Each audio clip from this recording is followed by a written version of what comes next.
mencioné anteriormente, mi nombre es Paul Jiménez y voy a estar con ustedes, bueno, en lo que resta de esta hora, pudiendo debatir el tema de los valores, la ética ambiental y la importancia, ¿no? También tocaremos puntos como los roles de los docentes, entre otros que se vayan dando a lo largo de esta conversación.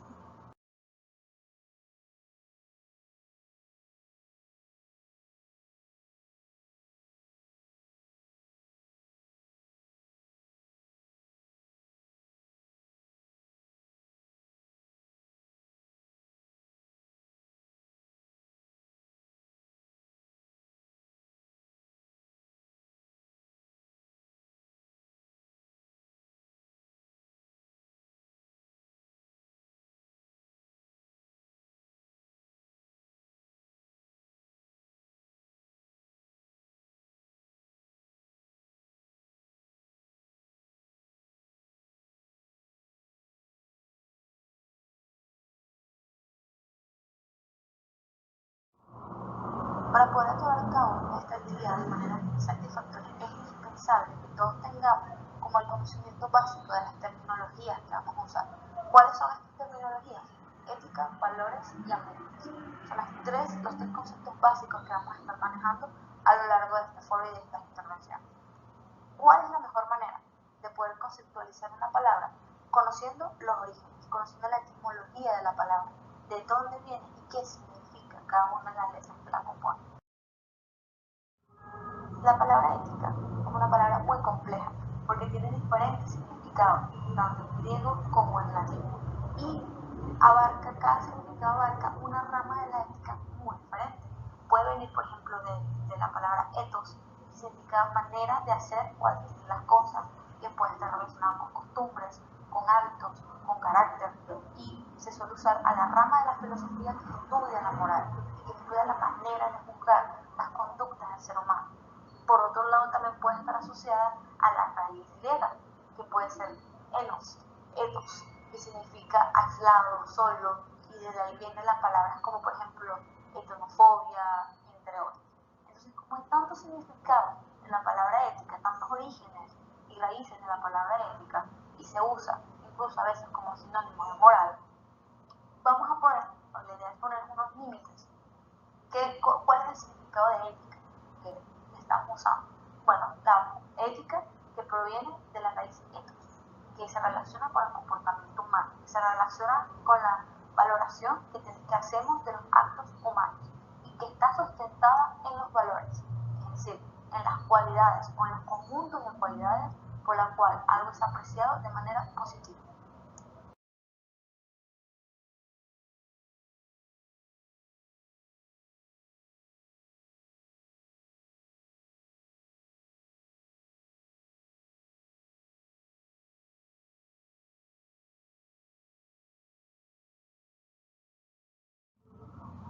Entonces, ¿cómo podemos definir la palabra ambiente? Esta proviene del latín y significa lo que rodea, lo que nos rodea. Teniendo esto como base, podemos hacer un significado mucho más preciso.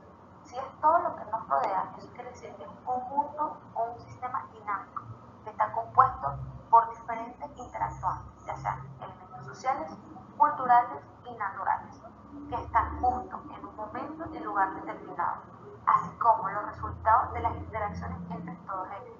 Podemos pensar que el ambiente nada más es la naturaleza. Por ejemplo, nosotros estamos en un parque y si queremos que el ambiente, bueno, nada más son los árboles y las plantas.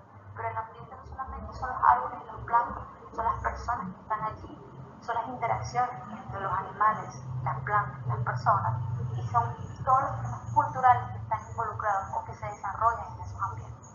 El ambiente no solamente es el lugar, en todo un conjunto, como ya lo hemos visto, de diferentes elementos.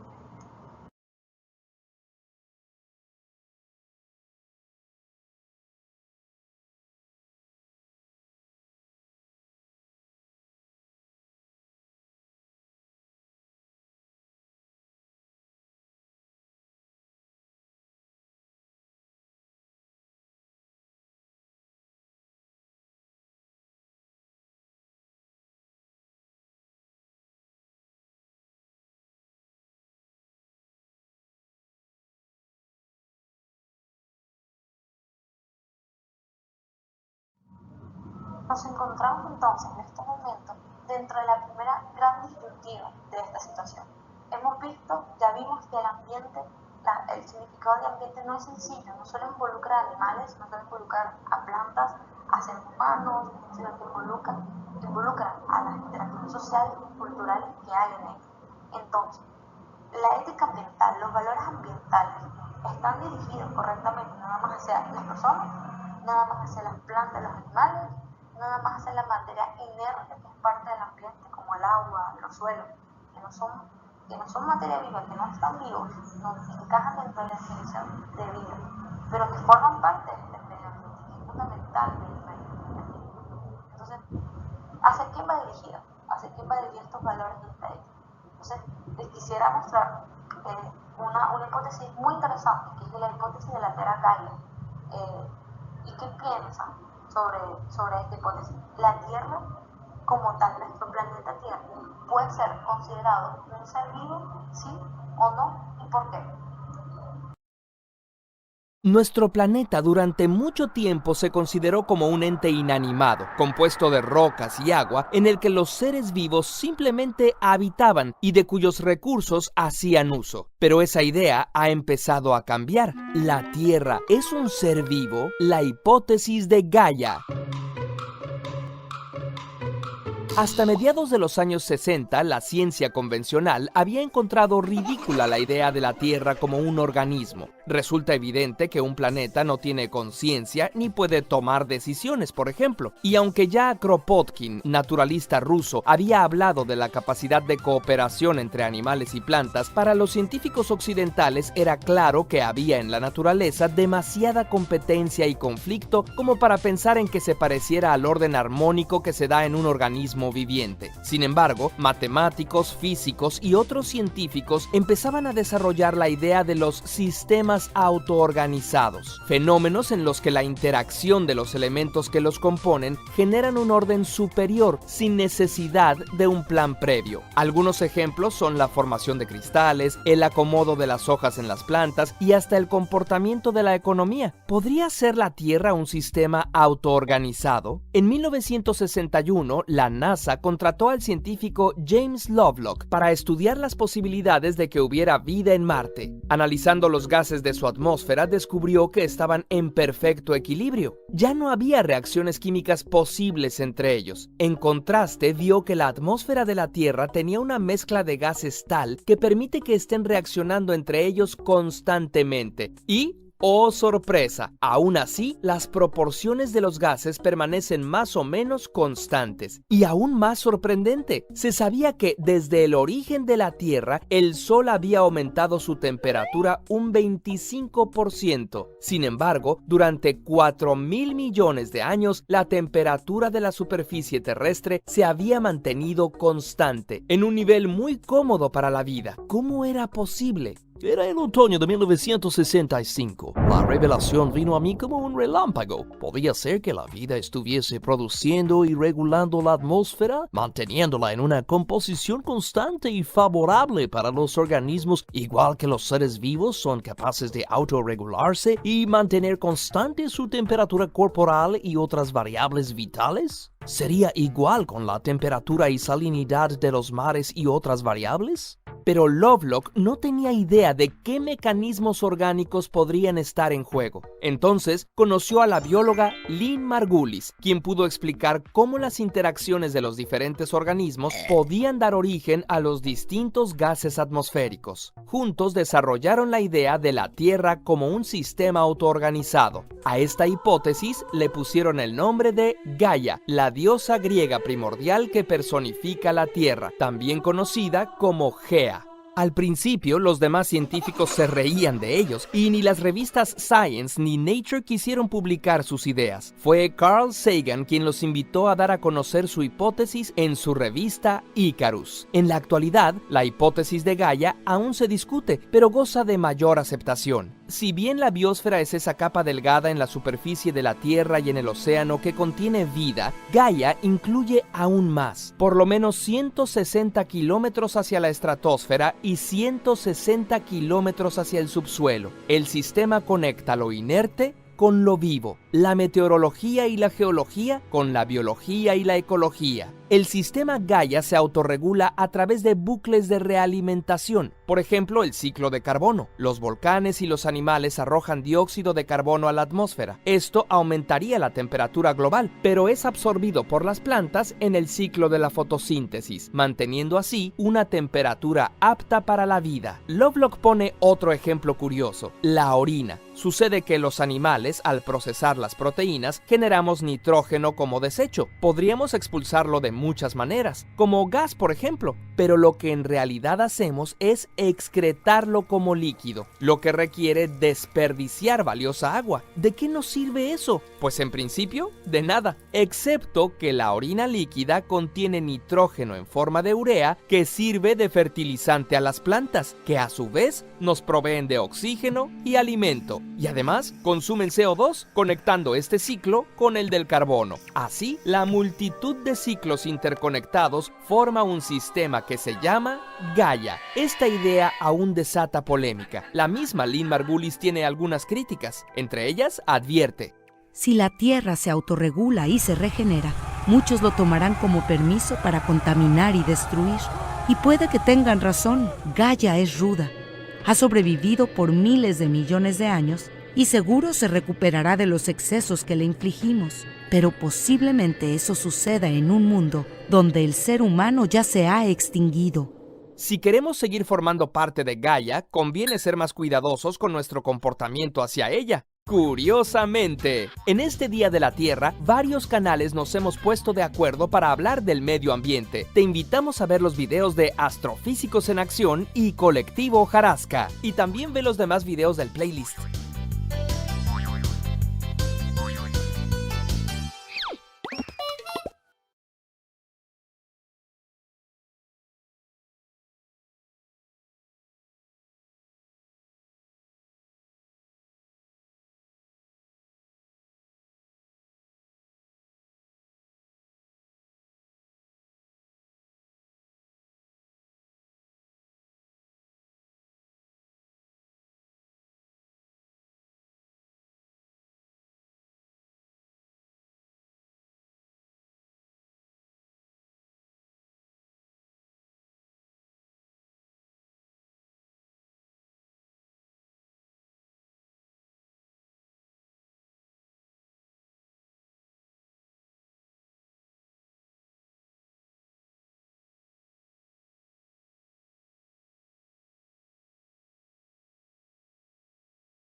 es súper interesante plantearse la idea o la hipótesis que si la Tierra es un ser vivo o no, porque solemos asociar la ética ambiental y los valores ambientales junto con la educación ambiental a seres vivos. Lo solemos asociar a animales, a plantas.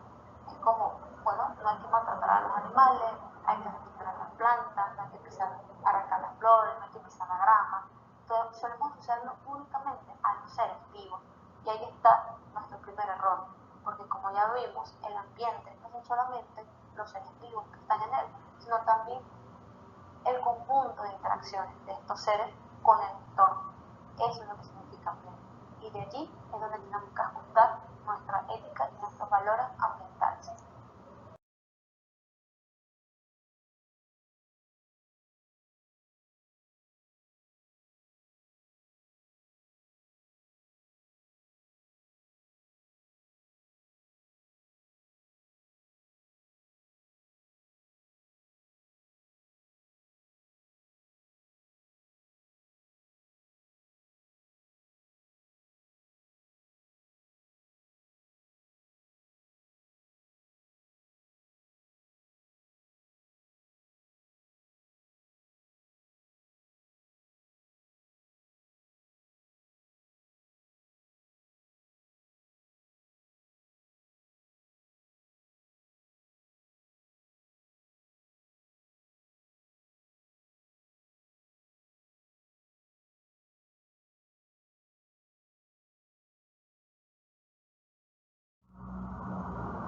Todos estamos de acuerdo que queremos seguir en este planeta como especie por muchísimo tiempo, pero tenemos responsabilidades sobre nuestros actos y para eso surge la ética ambiental. Esta ética ambiental concierne a las sociedades humanas condicionando su relación con la naturaleza y el impacto que tienen sobre la misma. Procura el bienestar de ambas, eso es lo más importante, y asimismo esta ética plantea que la crisis ambiental demanda un cuestionamiento acerca de los modos en los que estamos habitando y que conocemos el mundo. Así lo define Risoli en el 2001. ¿Qué pasa? Que para solucionar las crisis ambientales se trata de mantener las especies biológicas al mismo tiempo que impulsar los procesos o los mecanismos que satisfagan las necesidades humanas. Tienen que convivir ambos al mismo tiempo, porque nosotros como seres humanos tenemos que intentar siempre progresar y tenemos que sobrevivir como especie, pero eso no nos da el derecho de pasar sobre el resto de especies biológicas que conviven con nosotros y habitan el mismo ambiente que habitamos nosotros. La ética ambiental se basa en elementos como el respeto, concibiendo la tierra a nuestra tierra como un espacio vital que hemos de compartir con otros y que tenemos responsabilidad para conservar. Reflexionar sobre esta ética implica pensar que el problema no son los términos hombre y naturaleza, sino los términos ser humano dentro de la naturaleza. La ética ambiental, la conciencia ecológica inicia como seres humanos, como personas, nos damos cuenta y nos reconocemos como otra especie más, que forman parte de la misma naturaleza y que reflexionamos que nuestras acciones tienen un efecto sobre otra especie que tienen el mismo derecho de formar parte de esta naturaleza y de este ambiente que compartimos.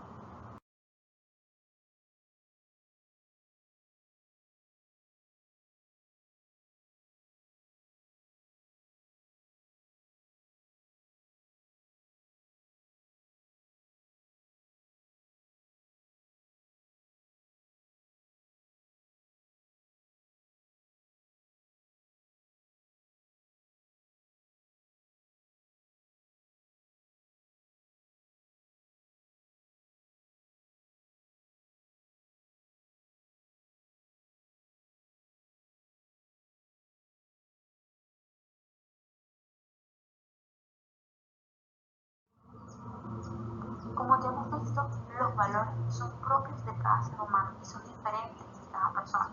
Pero los valores ambientales se encuentran muy bien establecidos y niveles y nos van a permitir poder tomar buenas decisiones a la hora de interactuar con nuestro ambiente.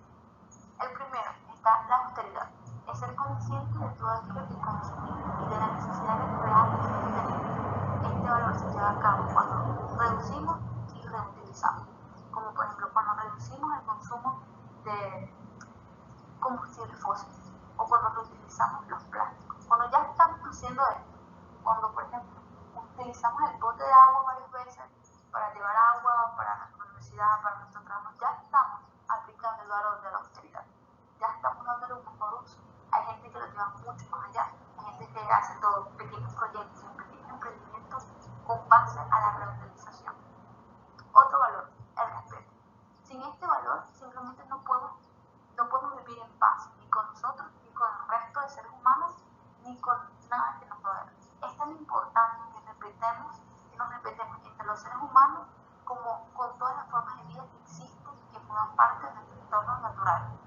Se piensa que la naturaleza es solamente nuestro hogar, pero también se debe respetar, ya que sin sus recursos, sin su buen estado, nuestra vida no sería posible. Sin un aire limpio, un aire que no está vivo, que no es un ser vivo, pero sin un aire limpio no podremos respirar, simplemente no podemos existir y no podemos desarrollarnos como individuos. Sin el agua tampoco, sin la tierra tampoco. Entonces el valor del respeto no solamente hacia el resto de los animales, hacia el resto de los seres vivos, sino hacia todo lo que conforma nuestro entorno natural. Otro valor, la solidaridad. Se busca proteger los recursos naturales sin distinción del hemisferio en el que se encuentren, ya sea en el hemisferio sur del planeta, en el hemisferio norte del planeta. La gente que habita en Sudamérica puede preocuparse y solidarizarse, por ejemplo, con los problemas o las inundaciones que pueden ocurrir en otros países muy lejanos. No existe, no formamos todos parte del mismo sistema. No existe, bueno, planeta A y planeta B, o región A y región B. Los límites, las barreras, las fronteras son más limitaciones geográficas simplemente para delimitar sociedades, pero en realidad no representan un límite a la hora de la naturaleza integralmente, porque todos habitamos en el mismo planeta Tierra. La contaminación que hagamos nosotros aquí, tarde o temprano, va a afectar a otras personas, incluso si se encuentran al otro lado del mundo.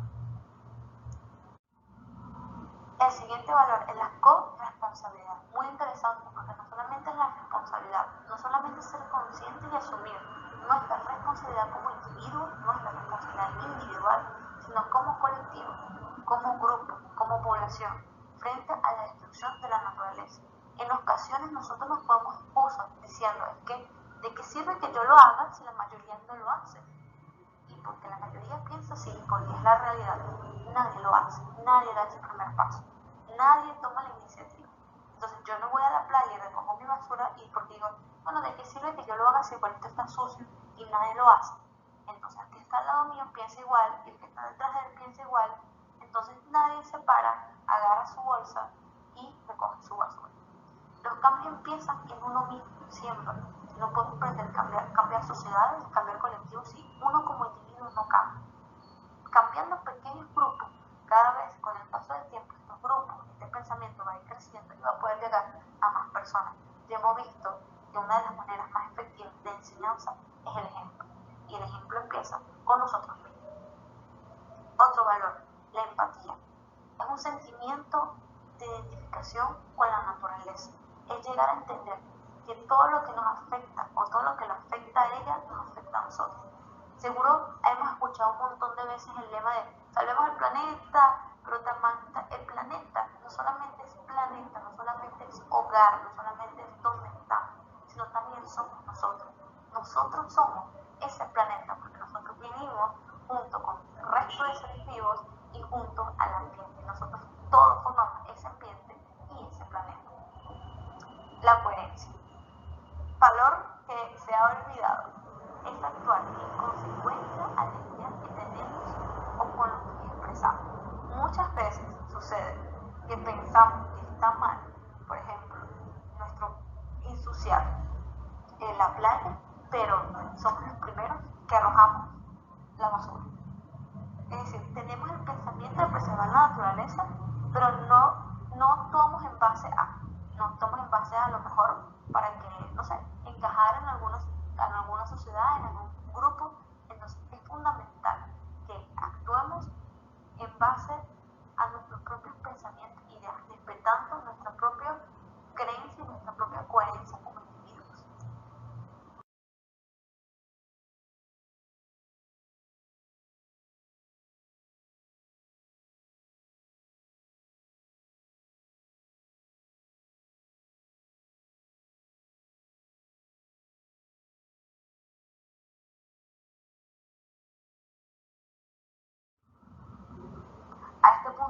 decir todas las personas que han escuchado el chat, y bueno, y las personas en general que tengan este conocimiento sobre ética ambiental, sobre valores ambientales, bueno, que mi trabajo ya está hecho. Ya yo sé de ética ambiental, ya yo sé de valores ambientales, yo reciclo, yo no boto basura, pero ya hemos hablado que a pesar de que como individuo generamos el cambio, como sociedad es que podemos avanzar, como conjunto es que podemos avanzar. Entonces, ya hacer el conocimiento puede ayudar a otros a que puedan también colaborar. De esto se trata, la educación en ética ambiental y en valores ambientales. Los que nos dedicamos a la educación de manera más formal, nos preguntamos ¿para qué se educa? Educamos simplemente para satisfacer una demanda que responda a estereotipos personales y sociales que se les desean legar a futuras generaciones, así como suscitar y desarrollar en los niños y en los jóvenes cierto número de estados físicos, intelectuales y morales que les sirven tanto como sociedad y como parte del ambiente en el que se van a encontrar o en el que van a vivir. Las instituciones educativas es reconocida y siempre ha sido reconocida como formadores de valores en la sociedad, pero al igual que la familia, incide en la transformación y la reproducción de nuevas actitudes, de nuevas convicciones, de nuevas creencias morales y de nuevos comportamientos como sociedad. Entonces, como educadores, tenemos siempre este rol de poder fomentar la ética, no solamente la ética como filosofía, sino la ética ambiental y los valores ambientales en nuestros estudiantes, pero como personas, como padres, como hermanos, como amigos, también tenemos este rol de saber y de ser educadores en algún momento para poder avanzar como sociedad, para que todos aportemos ese granito de arena que al final del día impulsará esa transformación y impulsarán ese cambio, ese nuevo comportamiento que nos van a ayudar al final del día a tener una relación naturaleza, hombre dentro de la naturaleza, mucho más pacífica.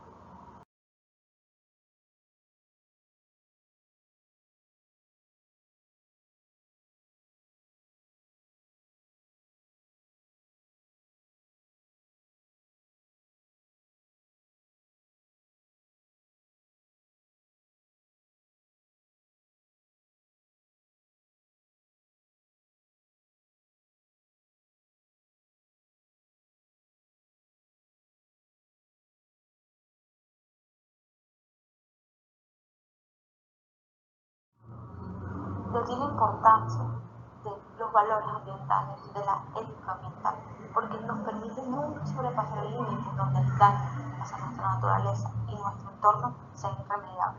Nos permite saber qué medidas tenemos que tomar y qué cosas podemos hacer para reducir cada vez el daño que hacemos como individuos y como sociedad.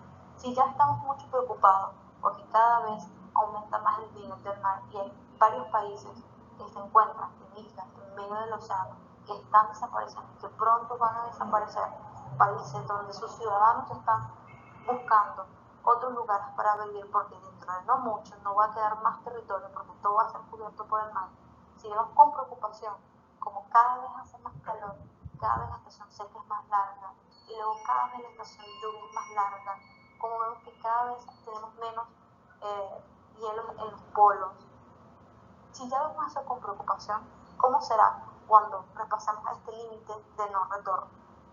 Los valores ambientales, la ética ambiental permite tener una educación ambiental y la educación es lo que nos permite, como lo hemos visto, los cambios y los grandes avances en nuestra sociedad.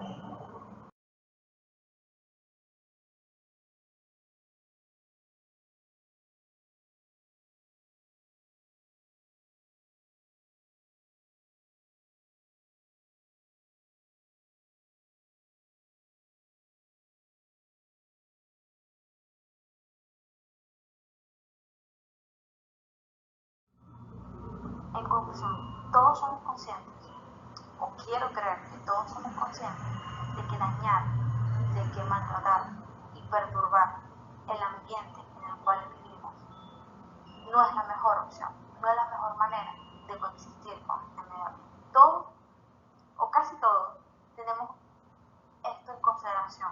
Lo que pasa es que no lo solemos aplicar.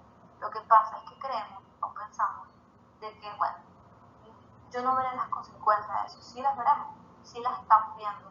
Todo el mundo sabe del calentamiento climático, todo el mundo sabe del derretimiento de los polos, todo el mundo ve las imágenes de los poros polares nutridos, o todo el mundo ve como las ballenas se quedan encalladas en el mar por la contaminación, porque todo su entorno está lleno de basura.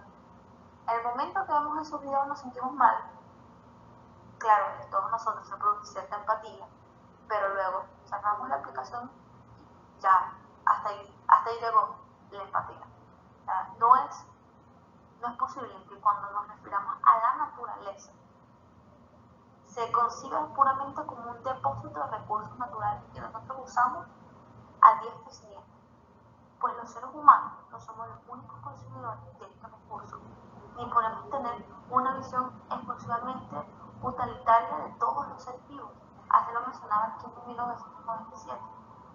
Es muy egoísta pensar en que solamente nosotros como seres humanos tenemos derecho y tenemos capacidad de usar todo lo que nos rodea a nuestra conveniencia, porque como hemos visto, todo el resto de seres vivos y el resto del entorno también tienen derecho a convivir de la misma manera que nosotros.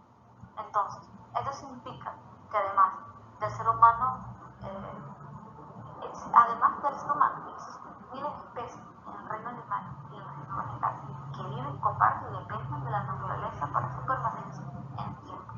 Y de todos ellos, los únicos que perturbamos esta naturaleza de manera consciente somos los seres humanos. Ningún otro animal, porque todos nosotros, al final del día, en términos biológicos, somos animales, somos una especie más de animales.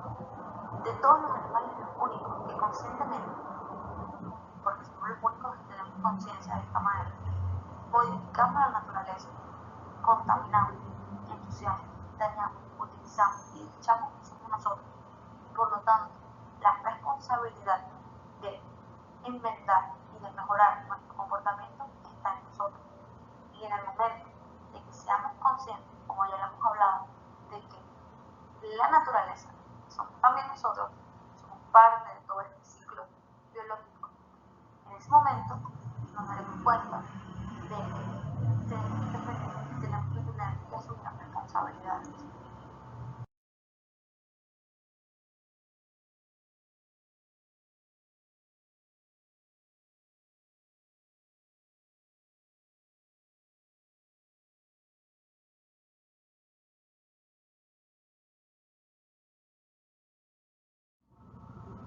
Porque el día en que sobrepasemos el límite de daño hacia nuestro ambiente, hacia nuestro entorno, hacia el planeta, ese día nosotros también nos veremos perjudicados como especie.